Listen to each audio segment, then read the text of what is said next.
అదా సంగతి. భక్తి పాశాన్ని కాదని నేనే లోపలికి వెళ్ళలేని ఇక ఈ యమపాశం ఎలా వెళ్ళగలుగుతుంది? మంజు, భక్తుల మాట నేను జవదాటలేను. నువ్వే గడప దాటి బయటికి రా. తప్పకుండా వస్తాను. నీ ఆజ్ఞను శిరసావహిస్తాను. అయితే నాదొక చివరి కోరికుంది. తీరుస్తావా స్వామి? శంభో అని అంటే చాలు రాటు తేలిన రాక్షసుల కోర్కెలే తీర్చి భోళాశంకరుడు అనిపించుకున్నవాణ్ణి. కోటి లింగాలలో నన్ను నిలబెట్టిన వాడివి. నీ కోరిక కాదంటానా? ఏమిటో అడుగు. అన్నపూర్ణాదేవి సాక్షిగా తీరుస్తాను. దయామయ్య, దయచేసి ఇంట్లోకొచ్చి నా ఆతిథ్యం స్వీకరించు. ఎలా? నీ కంఠంలో ప్రాణం ఉండగా నీ గడప తొక్కద్దన్నావుగా. అయ్యయ్యో, ఆ మాటను వెనక్కి తీసుకుంటున్నాను. ఎంతో ప్రేమతో కరుణామృతాన్ని అందించాలని నువ్వు అతిథిగా నా ఇంటికొస్తే తినే అన్నం లాగేసి నిన్ను గెంటేశాను. అజ్ఞానంతో తప్పు చేశాను. ఆ తప్పుని క్షమించి నువ్వు లోపలికొచ్చి నా ఆతిథ్యాన్ని స్వీకరించి తీరాలి. ఆ భాగ్యం నాకు కలిగించు. ఈ ఒక్క అవకాశం నాకిస్తే నా జీవితం సార్థకం అవుతుంది. లేదంటే నేను గడప దాటే ప్రసక్తే లేదు. నువ్వు లోపలికొస్తే నేను బయటకొస్తాను. ఆలోచించుకో. ఇందులో ఆలోచించడానికేముంది? ఆ రోజు రావద్దన్నావు, రానన్నాను. ఈ రోజు రమ్మంటున్నావు, అలాగే వస్తాను. భక్తుల మాటకు కట్టుబడి ఉండటమే మా పద్ధతి.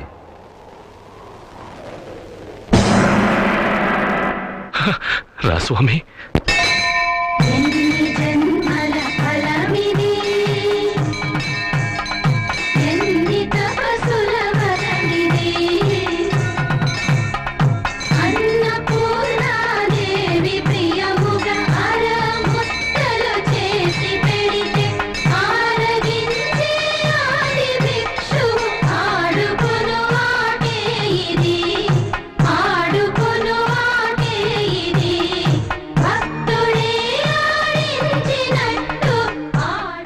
లోకాన్ని ఒక బొంగరంగా చేసి నీ ఇష్టం వచ్చినట్లు ఆడుకుంటావు స్వామి.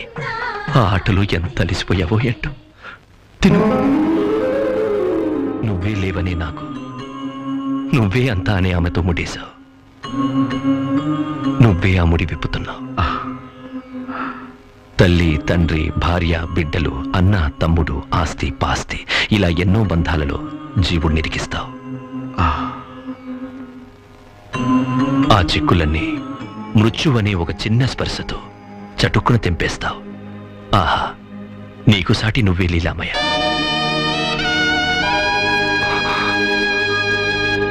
స్వామి, నీకంట నీరా?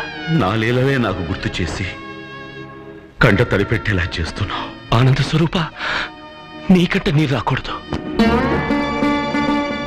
మంజు, ఎంత పెద్ద గాయం! ఇది చూడండి. ఇదేం పట్టించుకోకు స్వామి. ఇంకెంతసేపు ఈ గాయమే మాయం కాబోతుంది. ఇక గాయమేం చేస్తుంది? త్వరగా తిను స్వామి. ఆలస్యమైతే గుడికి వెళ్ళిన వాళ్ళందరూ తిరిగి వచ్చేస్తారు. వాళ్ళుండగా నన్ను తీసుకెళ్ళడం నీకు కొంచెం కష్టం అవుతుంది. అందుకే బాగా ఆలోచించి వాళ్ళందరినీ పంపించేశాను.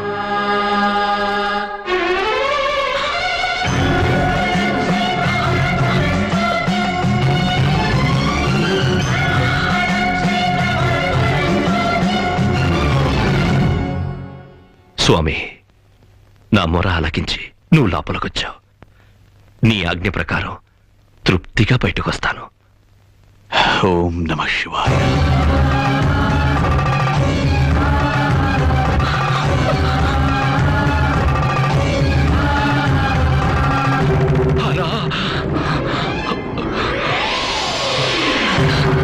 రానివ్వను. నా ప్రాణాలున్నంత వరకు ఆయన్ని కడప దాటి రానివ్వను. కాత్యాయని అంటే మృత్యు ధర్మాన్ని అడ్డుకోవాలని ఆశిస్తున్నావా? లేదు స్వామి, మీ ధర్మానికి అడ్డు రావడం ధర్మం కాదని నా బిడ్డ చనిపోయినప్పుడు ఆయన నాకు తెలియజేశారు. ఆయనతో పాటు నన్ను తీసుకెళ్ళు స్వామి. అది నా చేతుల్లో లేదే. ఎందుకు లేదు స్వామి?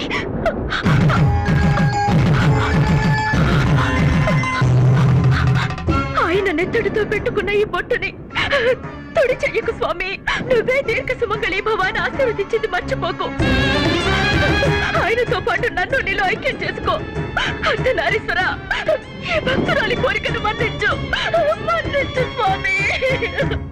పుణ్య దంపతులారా, మీ అనన్యమైన భక్తి ప్రపత్తులతో ఈ అర్ధనారీశ్వరుణ్ణే బంధించి వేశారు. ప్రజలంతా మీలాగే మృత్యువుకు భయపడకుండా ధర్మంగా నడుచుకుంటే ఈ ప్రపంచమే ఒక ధర్మస్థలమే ప్రకాశిస్తుంది. అస్తు.